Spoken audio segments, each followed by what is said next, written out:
बिस्मिल्लाहिर्रहमानिर्रहीम। अस्सलामु अलैकुम वरहमतुल्लाहि वबरकातुहू। मौरूसी जादू जो है उसके ऊपर हमने बहुत कम बात की है, तो आज हम इसी के ऊपर बात करेंगे कि मौरूसी जादू अगर हो तो उसकी 3 बड़ी अलामात जो हैं वो कौन सी हैं और उसका इलाज क्या है और उससे कैसे बचा जा सकता है। थोड़ा शोर है पीछे, लेकिन मुझे मुनासिब वक्त नहीं मिल रहा था, तो मैंने कहा मैं यहीं बैठ के एक वीडियो जो है मैं शूट कर लूँ इंशाल्लाह। देखें, सबसे पहली बात यह है कि मौरूसी जादू जो है वो अमूमी तौर पे मतलब हमारे यहाँ इस चीज़ को कोई अहमियत नहीं दी जाती, हालांकि ये चीज़ें इंसान को बहुत डिस्टर्ब करती हैं। ख़ास तौर पे मैंने इसके ऊपर पहले भी 2-3 वीडियोस बनाई हैं कि मौरूसी जादू मुंतकिल कैसे होता है, कि इसका जो असर है वो बेटियों के ऊपर ज़्यादा होता है या बेटों के ऊपर ज़्यादा होता है। सम टाइम ये होता है कि बाप के ऊपर जादू का असर है तो वो तासीर जो है वो बाप से सबसे बड़े बेटे के ऊपर, और अगर माँ के ऊपर है तो वो माँ से सबसे बड़ी बेटी के ऊपर, या बाप के ऊपर है तो बाप से सबसे छोटे बेटे के ऊपर, और अगर माँ है तो माँ से सबसे छोटी बेटी के ऊपर। ये इसका एक वो है। और बेटी अगर एक ही हो तो फिर उसके ऊपर तो कंफर्म है कि भाई माँ के ऊपर अगर जादू है तो वो आगे बेटी के ऊपर वो उसने मुंतकिल होना ही होना है। अगर वो माँ का इलाज ना करवाया जाए तो इस सूरत में वो जो है ना वो मुंतकिल होता है कि जब उसका इलाज ना करवाया जाए। तो 3 अलामात जो हैं वो मैं आपके साथ शेयर करने वाला हूँ। 3 अलामात में सबसे पहली अलामत ये है कि माँ को अपनी उस बड़ी बेटी या उस छोटी बेटी, या बाप को अपने उस बड़े बेटे या उस छोटे बेटे के ऊपर जो गुस्सा है और एक ऐसी कैफियत रहती है कि जैसे उसका दिल ही नहीं करता कि वो उससे कलाम करे, ख़ास तौर पे उनकी बुलूगत के बाद। और अगर यानी बच्चा बालिग हो जाता है तो बुलूगत के बाद जो है ना वो माँ बाप के दरमियान वो तफरीक पैदा होना शुरू हो जाती है, वो गैप आ जाता है। और उसके बाद ये होता है कि अगर माँ या बाप के ऊपर यानी जादू है तो देखा ये जाएगा कि अगर माँ को मसाइल हैं तो क्या माँ की जो वालिदा हैं उनके साथ भी मसाइल हैं या थे,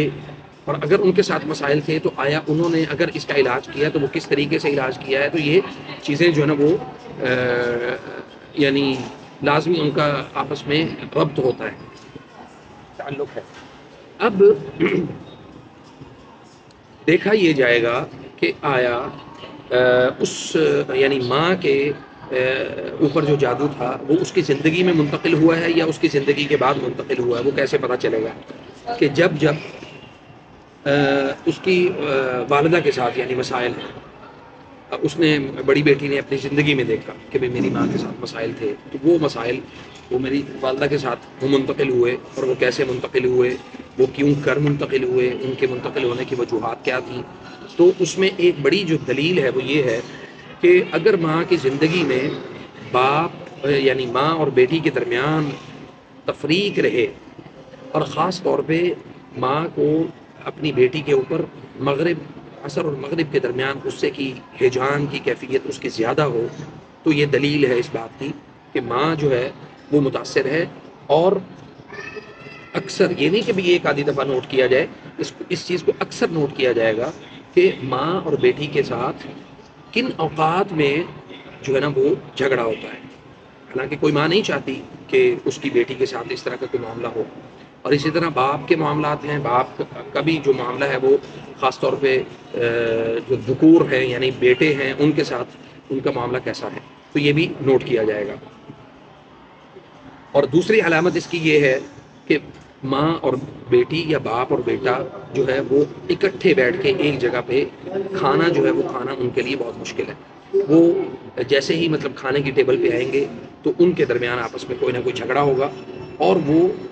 उसको तर्क कर देगा, वो छोड़ देगा और वो वहाँ से चले जाएंगे। तीसरे नंबर पे इसकी जो बड़ी दलील है वो ये है कि जब भी बाप को किसी भी किस्म की कोई बीमारी की या कोई ऐसी कैफियत होती है तो उस बच्चे का सबसे ज़्यादा रुझान اس یعنی صرف اس بچے کا زیادہ رجحان ہوگا جس کے اوپر باپ یا ماں کی طرف سے سحر منتقل ہو رہا ہے، تو وہ بچہ سب سے زیادہ حساس ہوگا، اور اس کے ساتھ معاملات جو ہیں وہ بہت تیزی کے ساتھ منتقل ہونے کی وہ دلیل یہ ہے کہ وہ بچہ سینسٹیوٹی میں اتنا زیادہ ہوگا۔ باقی بھی اولاد ہے وہ والدین کی فکر کرتے ہیں، لیکن اس بچے کے اندر سب سے زیادہ جو فکر ہے وہ بڑھ جائے گی، اور وہ بچہ اس کیفیت کو برداشت نہیں کر پائے گا، یا ماں یا باپ کی اس کیفیت کو یا اس معاملے کو، ان کی اس صحت کو لے کے بہت زیادہ جو ہے نا وہ اس کے اوپر حساس ہو جائے گا۔ تو اللہ تعالیٰ جو ہے وہ ان ساری چیزوں سے ہم سب کو محفوظ فرمائے۔ اب اس کا علاج یہ ہے کہ جن کے والدین زندہ ہیں اللہ تعالیٰ ان کو زندگی فراہم کرے، زندگی دے، اور وہ اپنی زندگی میں ہی اپنے ماں باپ کا اس چیز کے حوالے سے علاج کر لیں۔ وہ علاج یہ ہے کہ اپنے والدین کو اگر وہ قرآن پڑھے ہوئے ہیں تو انہیں کہیں سورۃ البقرہ کا اہتمام کریں، سورۃ البقرہ کو روزانہ اس کی جو پڑھائی ہے وہ اپنے گھر میں اس کو کنٹینیو کریں۔ نمبر 2، سورت جو سبحان اللہ، سورۃ الجن اور سورۃ صافات، یہ دو صورتیں بہت اہم کردار ادا کرتی ہیں موروثی سحر کو روکنے میں۔ تو سورۃ الجن اور سورۃ صافات، یہ دو صورتیں جو ہیں وہ لازمی طور پہ اپنے والدین کو پانی دم کر کے وہ دیں تاکہ وہ پانی کا استعمال کریں اور اپنا علاج کر سکیں۔ تیسرے نمبر پہ اگر وہ بلڈ پریشر یا شوگر کے مریض نہیں ہیں تو انہیں سنا مکی، سونف اور اجوائن، ان 3 چیزوں کا قہوہ جو ہے وہ بنا کے انہیں آدھا کپ یا 1 کپ پورے 24 گھنٹے میں ایک سپ کر کے جو ہے نا وہ ان کو پلایا جائے۔ اگر چاہیں تو اس میں تھوڑا سا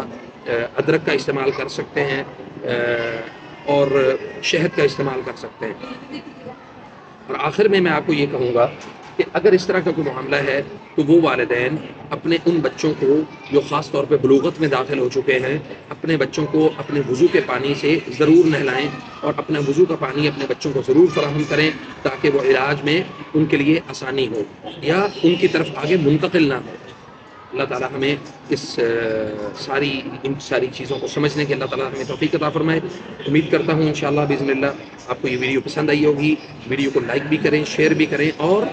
سبسکرائب بھی کریں۔ والسلام علیکم ورحمۃ اللہ وبرکاتہ۔